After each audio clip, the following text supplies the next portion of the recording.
Kavya episode 8 है। चलिए review करते हैं, बात करते हैं। भाई रिव्यूज़ पे व्यूज़ तो आ नहीं रहे हैं, लेकिन फिर भी रिव्यू करना हमारा काम है, तो हम रिव्यू करेंगे, उससे हम पीछे नहीं हटेंगे।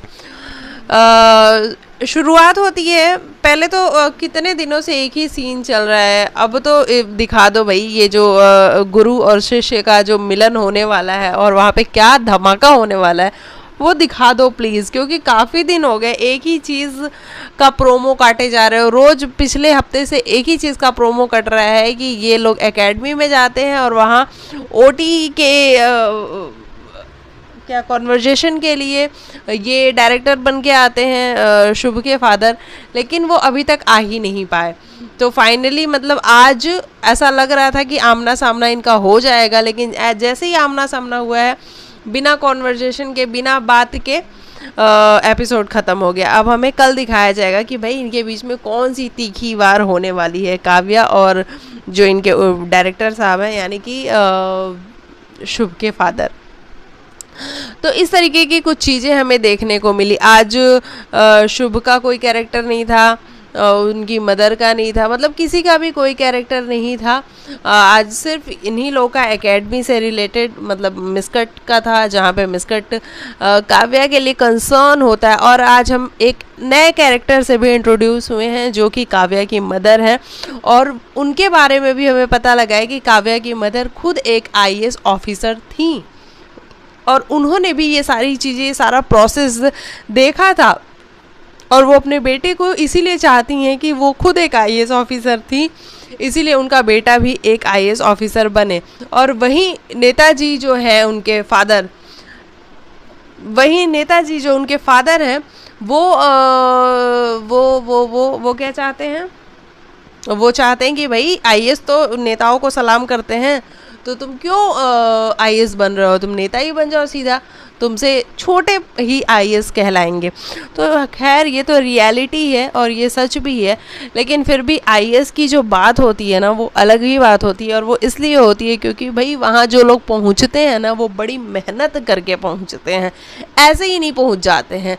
नेता तो ऐसे ही बन जाते हैं, लेकिन जो IAS बनते हैं वो ऐसे ही नहीं बन जाते, उसके पीछे उनकी दिन रात की मेहनत होती है। 24 घंटे में से आप लगा लो 22 घंटे 23 घंटे वो पढ़ाई करते हैं, तब जाके कोई बंदा IAS बनता है। और ये बड़ी प्राउड की बात है, सिविल सर्विसेज ऐसे ही लोग नहीं क्रैक कर लेते हैं। तो उसमें से मिस्कट है जो कि अपनी मदर के फुटप्रिंट्स पे चल रहा है।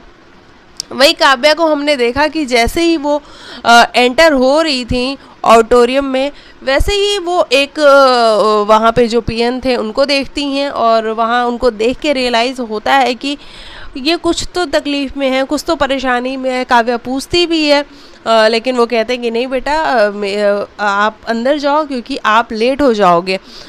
लेकिन फिर भी काव्या के दिमाग में एक बात चल रही होती है कि मैं IAS बन क्यों रही हूँ।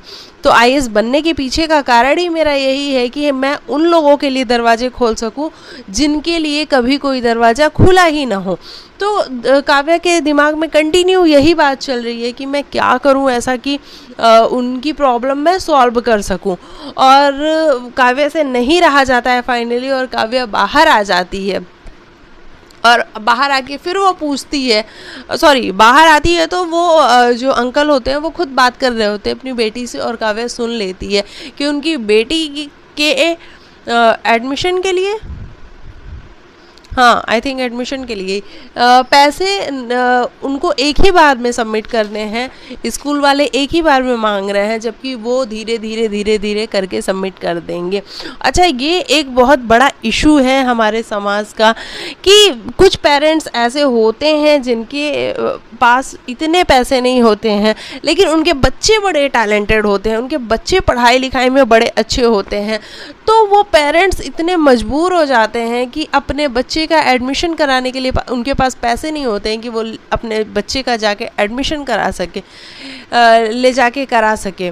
और इस तकलीफ़ और इस जो प्रॉब्लम है, इससे बहुत सारे पेरेंट्स जूझते हैं और बहुत सारे बच्चे भी इस सेक्रीफाइस में रहते हैं। बहुतों के पास पैसे होते हैं तो उनके बच्चे टैलेंटेड नहीं होते हैं, बहुतों के पास पैसे नहीं होते हैं लेकिन उनके बच्चे इतने टैलेंटेड होते हैं कि उनको हर चीज़ कर गुजरना होता है। तो जो ये अंकल होते हैं, इनकी बेटी भी वही होती है कि बहुत टैलेंटेड है, वो टॉपर है, लेकिन इनके पास पैसे नहीं है।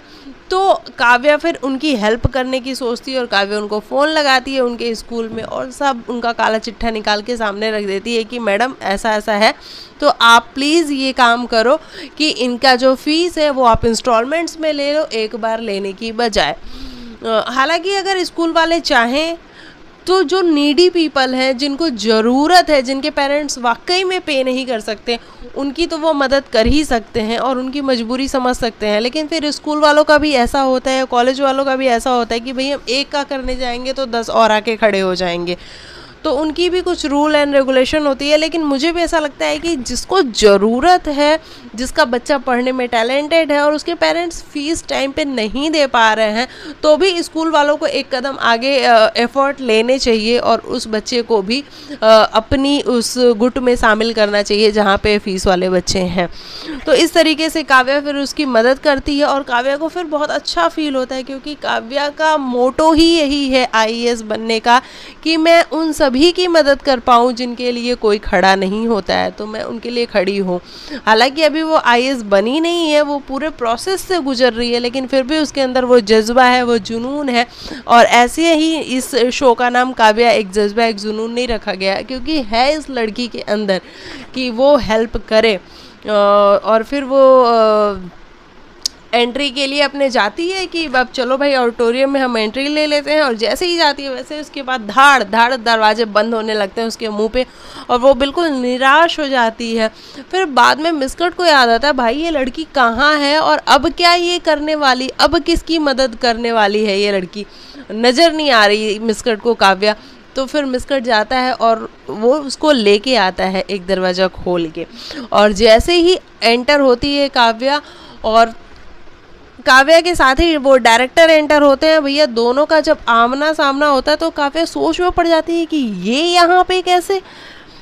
और उस काव्या को पता ही है, क्योंकि काव्या को वो सारे फ्लैशबैक्स सामने आने लगते हैं कि जहाँ पे शुभ की मदर सभी ने ये कहा है कि भाई हम भी देखते हैं कि तुम आईएएस कैसे बन जाती हो, तुम्हें बहुत सारी चुनौतियों से गुजरना पड़ेगा, बहुत सारी प्रॉब्लम से गुजरना पड़ेगा। और काव्या को वो सारी चीज़ें याद आती हैं और उसी के चलते काव्या के पैर लड़खड़ाते हैं और वो गिर जाती है और लाइट्स ऑफ हो जाती हैं। और फिर काव्या सोच में पड़ जाती है कि अच्छा जी यही डायरेक्टर थे यहाँ पे। लेकिन फिर उठ के खड़ी होती है वो, और कल के एपिसोड में हमें दिखाया जाएगा कि फिर तो भैया इन लोग की जो क्लैशेस चलने वाले हैं ना, और ये काव्या को ऐसी जगह भेजने वाले हैं जहाँ से काव्या का पुराना कोई रिश्ता है और काव्या वहाँ जाने से बहुत डरती है। तो वो तो हम कल के एपिसोड में देखेंगे, अभी कल के नहीं, 2-4 दिन तो लगेंगे ही वो वाला सीन आने में। लेकिन ये सारी चीज़ें चल रही है, मुझे लग रहा है कि काव्या की जो बड़ी बहन है नव्या, उससे रिलेटेड कोई कहानी सामने आने वाली है और इसीलिए काव्या वहाँ जाने से डर रही है। उसको ऐसा हो रहा है कि मतलब मुझे ऐसा क्यों कर रहे हैं मेरे साथ। लेकिन भाई वही है ना कि रिश्ता तोड़ा है काव्या ने, तो फिर सारी मुश्किलें उसके सिर पे आ गिरी हैं। चलो देखते हैं काव्या कैसे सारी चुनौतियों का सामना करती है। इंटरेस्टिंग है शो, लेकिन बस थोड़ा सा ना स्पीड थोड़ी बढ़ेगी तो मज़ा आएगा, क्योंकि अब एक ही चीज़ को पिछले 4 दिन से खींचे जा रहे हैं। लेकिन फिर ये भी लगता है कि यार ये शो ही तो ऐसा होता है, सीरियल ऐसे ही तो होते हैं ना कि वो मतलब सालों चलते रहते हैं। तो चलो फिर भी हम इंजॉय करेंगे, और आप अपनी राय कमेंट सेक्शन में लिखना। मिलते हैं नेक्स्ट वीडियो में, तब तक के लिए बाय बाय, टेक केयर, अपना ख्याल रखो, टेक केयर।